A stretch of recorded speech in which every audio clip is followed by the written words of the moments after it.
CATV is proudly presented by Toyota.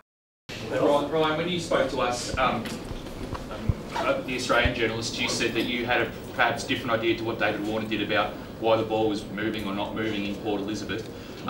Do you still hold those views, considering Dave's now been charged by the ICC over them? I do, yeah. I mean, Davey's comments obviously were wrong, and it's been dealt with our leadership group and obviously ICC and that sort of stuff. So I don't really want to comment on that further, but for me, it was just the matter of South Africa dealing with the ball, handling the ball better. Yeah, basically, they did something that we didn't do and got the ball going reverse. And obviously, as I said to you guys the other day, Stain and Morkel and Philander bowled beautifully with it and bowled very well to bowl us out. That spell of bowling, once they got that first wicket, to come in and start against the old ball swinging at pace like that's very hard, and they did it very well. Well, it's a far cry to say it's illegal. If you can also reiterate your point from the other day in terms of what you actually saw the South African keeper do it. AB?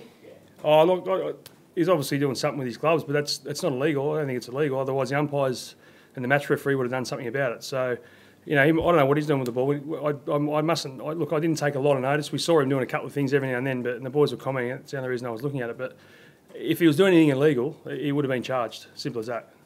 That's full stop from there. It's you do things with the ball. Like I said the other day, you throw it in the ground from the outfield. You've got to do stuff to try and rough one side up. That's the whole idea of reverse swing bowling, and everyone does it. Everyone does it around the world. One day cricket, everyone does it to get the ball older as well. So. That's not illegal. Otherwise, everyone would be stopped from doing it as well. So, as I said, it was just a matter of I don't know what we did because our ball, looked really good for it to reverse, but for some reason it was still going conventional or not swinging at all. So, what we did and what they did was obviously there was a point of difference.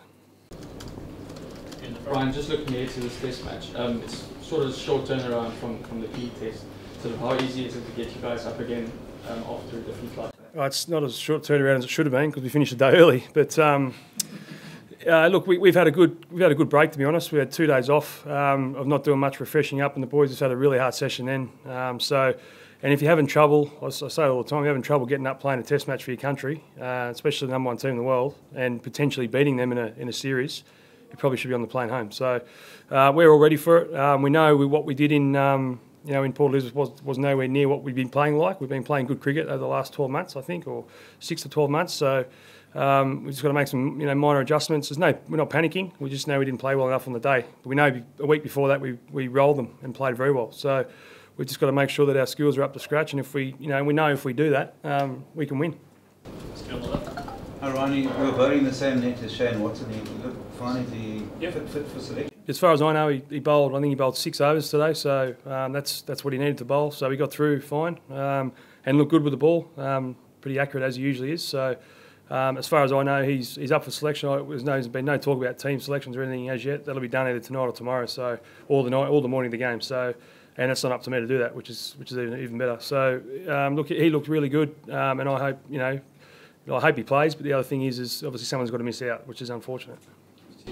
Australia have beaten South Africa on 3 occasions since 1991 here in this ground. Is that an encouragement? To be honest, we haven't even looked at that.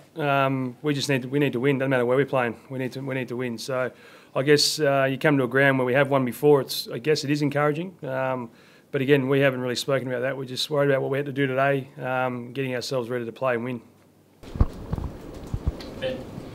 Can you just explain for us what you guys were doing at training today? We saw a lot of the bowlers completely hacking up one side. Was that just to give the batsmen additional practice with the reversing ball? Yeah, just obviously cheating. We were cheating today, scraping on the concrete. But that's what you got to do. It's good practice for the bat. It actually probably goes a lot more than what it does in a game. But if they can hit those, they're obviously going to hit the ones in the game. But it's really good practice, and it's great practice for us as well. We probably, personally, I can't speak for other guys, I probably grab a new ball too much at training and don't bowl enough of the old ball. So it gives us really good practice. And obviously, hiding the ball and running when you're running into bowl, it takes a lot of practice to do that as well, and it is very good practice. There's been the last 3 series between you guys, which I think you've played in, the series have been very close, but the Test matches individually have been very one-sided with one team sort of even dominating. Is there a reason for that, or?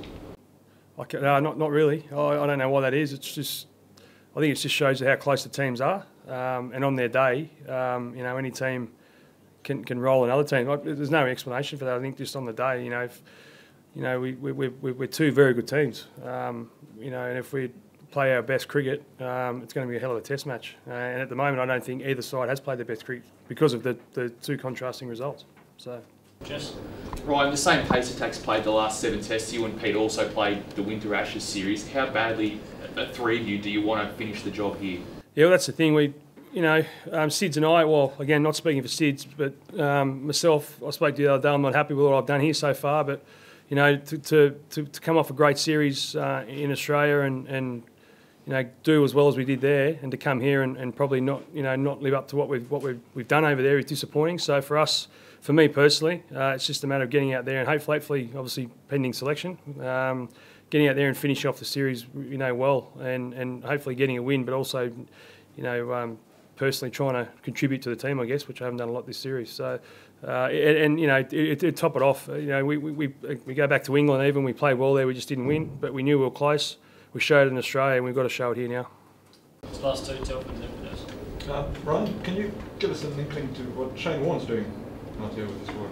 Yeah, he's probably more with the 2020 squad. He only arrived the other day, so he's here with the just as an consultant with with the 2020 World Cup coming up. It's a massive bonus we've got him here for this last test. Obviously just he's doing a bit of work with the spinners, but having a guy like that just around and talking to you about stuff about cricket, it's just a massive bonus to have that experience here. So he's just in amongst the guys, and it's actually great to have him here for this last test. I don't know Shane that well, but I'll try and get to know him, the next few days and pick his brain about a few things. So, having that sort of calibre guy in your group, it's priceless.